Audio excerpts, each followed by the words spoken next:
नमस्कार दोस्तों। देखिए, जो राजस्थान अध्ययन कक्षा 8 से हमारे प्रश्नों की श्रृंखला चल रही है उसमें हम आज आगे के प्रश्न देखेंगे।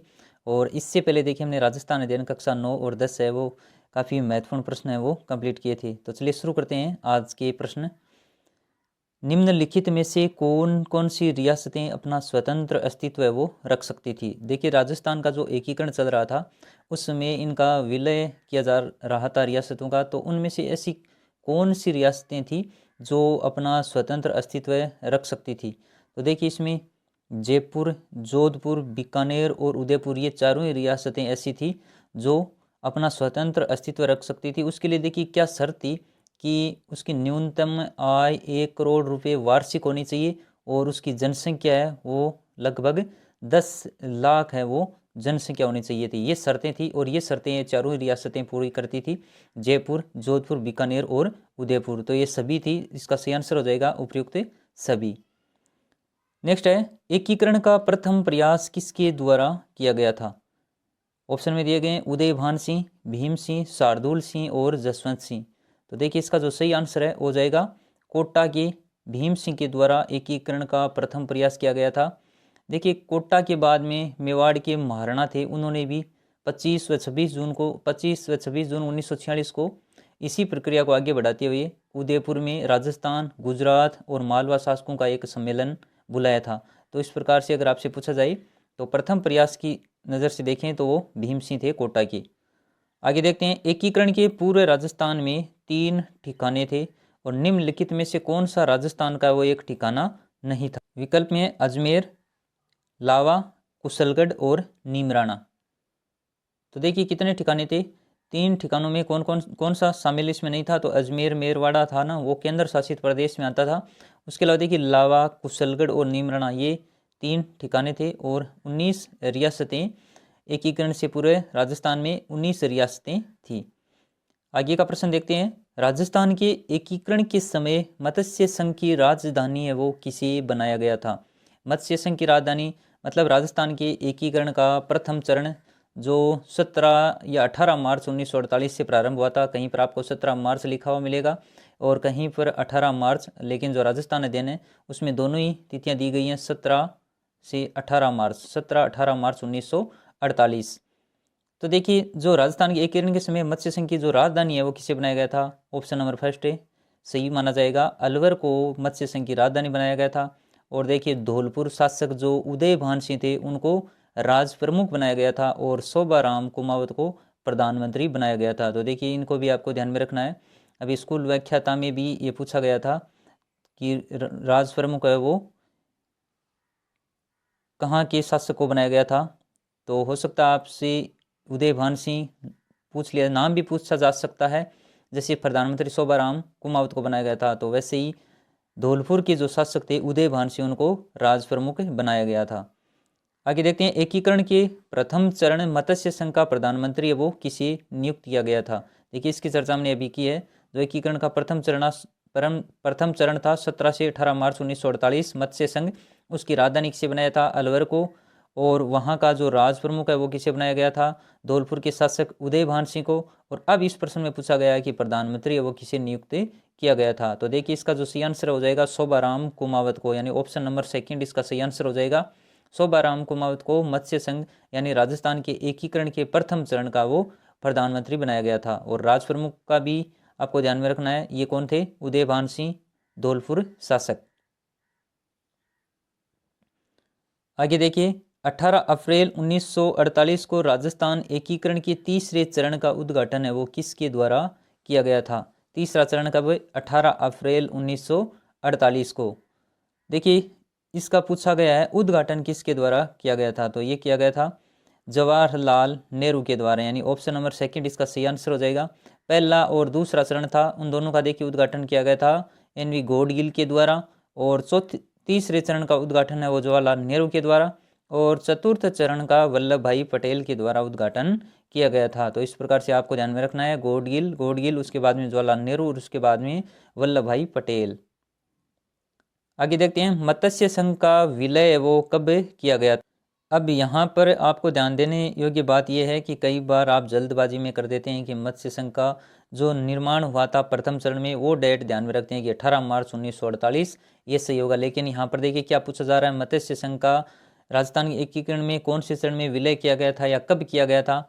देखिए दिया गया 18 मार्च 1948, 25 मार्च 1948, 15 मई 1949 और 30 मार्च 1949 को। तो देखिए इसका जो सही आंसर हो जाएगा ऑप्शन नंबर 3, 15 मई 1949 को मत्स्य संघ का भी है वो विलय कर दिया गया था।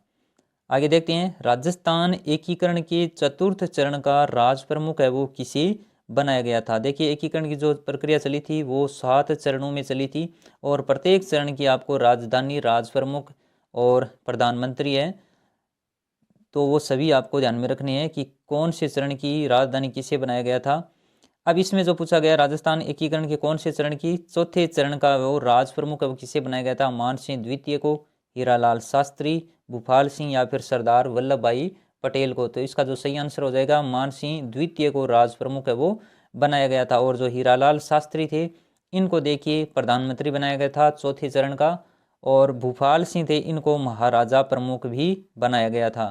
तो देखिए राज प्रमुख कौन हो गए, चौथे चरण के राज प्रमुख हो गए मान सिंह द्वितीय, और प्रधानमंत्री बनाया गया हीरालाल शास्त्री, और महाराजा प्रमुख है वो किसे बनाया गया, भूपाल सिंह को।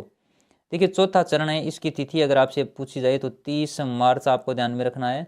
30 मार्च 1949 को इसे वृहत राजस्थान नाम दिया गया, 30 मार्च 1949 को। और इसमें कौन कौन सी रियासतें हैं उनका विलय किया गया था, तो देखिए जयपुर, जोधपुर, बीकानेर और जैसलमेर, ये चारों रियासतें आपको ध्यान में रखनी है। चौथे चरण में कौन कौन सी हैं, जयपुर, जोधपुर, बीकानेर और जैसलमेर। तो इस प्रकार से भी प्रश्न है वो आपसे पूछा जा सकता है।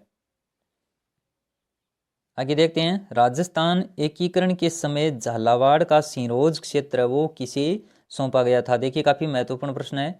उत्तर प्रदेश, मध्य प्रदेश, गुजरात और महाराष्ट्र।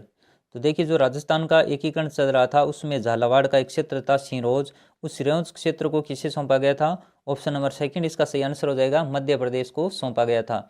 और ये बात है 7वें चरण की, जो कब हुआ था, 1 नवंबर 1956 को, 1 नवंबर 1956 को राजस्थान के एकीकरण के समय झालावाड़ का जो सिरोंज क्षेत्र है वो किसे सौंपा गया, मध्य प्रदेश को सौंपा गया था। यानी ऑप्शन नंबर सेकंड इसका सही हो जाएगा। इसमें देखिए जो आबू, देलवाड़ा, अजमेर मेरवाड़ा और मंदसौर है, मंदसौर का एक क्षेत्र है सुनेल टप्पा, उस क्षेत्र का भी विलय किया गया था। तो ये भी आपको ध्यान में रखना है, आबू देलवाड़ा, अजमेर मेरवाड़ा, मंदसौर का एक क्षेत्र सुनेल ठप्पा, उसका विलय किया गया था। और झालावाड़ का जो सिरोंज क्षेत्र है उसे मध्य प्रदेश को सौंप दिया गया था। आगे देखिए, सिरोही के देलवाड़ा आबू क्षेत्र का विलय राजस्थान के एकीकरण के किस चरण में किया गया था।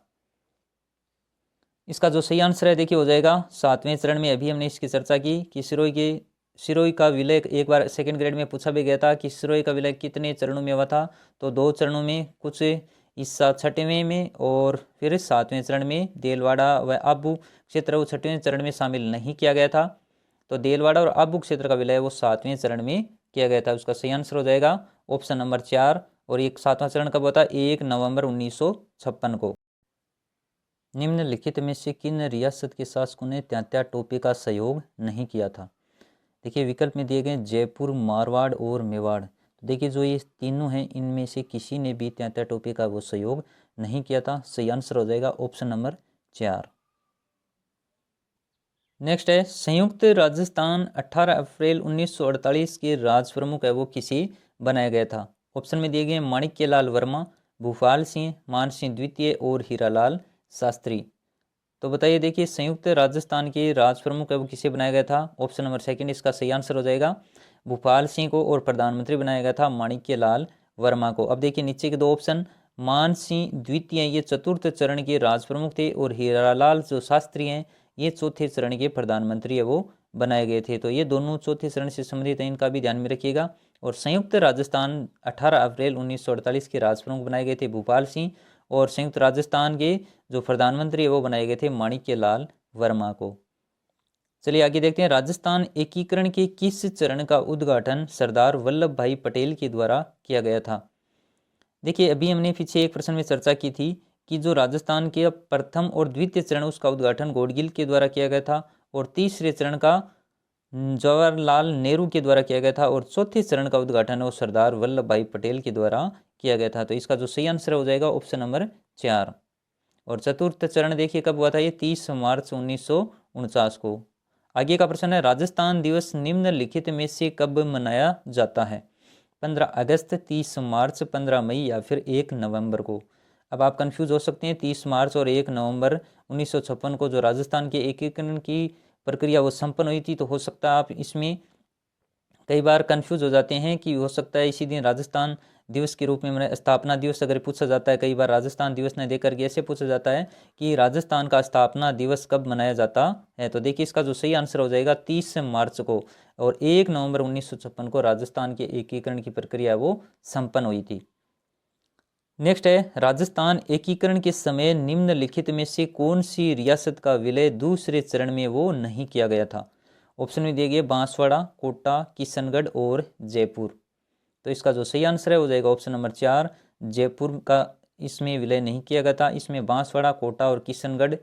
और देखिए जयपुर का विलय है वो चौथे चरण में किया गया था 30 मार्च 1949 को। और कौन कौन सी रियासतें थी?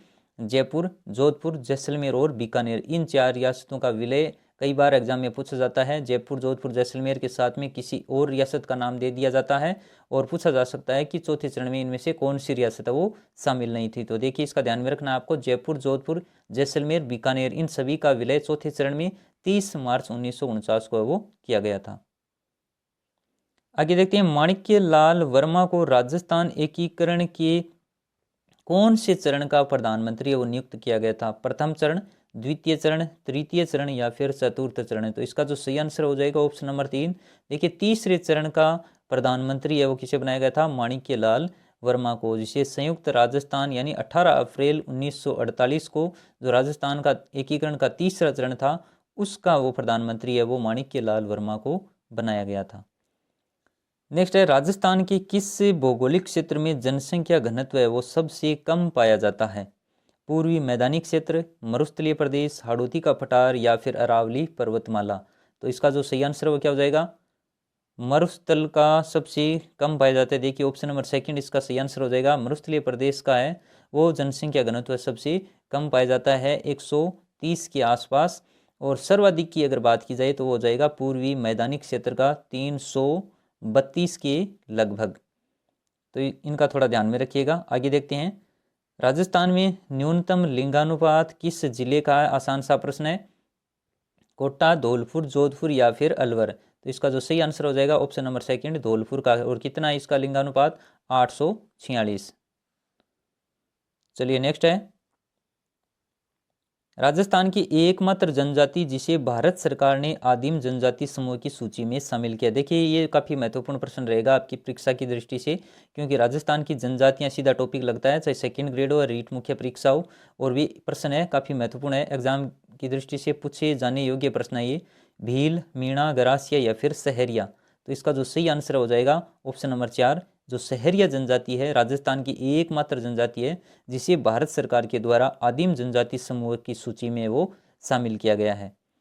आगे देखिए नेक्स्ट है, राजस्थान के 12 जिले के शाहबाद व किशनगंज तहसीलों में कौन सी जनजाति है वो सर्वाधिक है? तो भील, मीणा, गरासिया या फिर सहरिया? तो अभी जो हमने चर्चा की थी सहरिया जनजाति की, जिसे आदिम जनजाति समूह में रखा गया है, ये कहाँ पर पाई जाती है?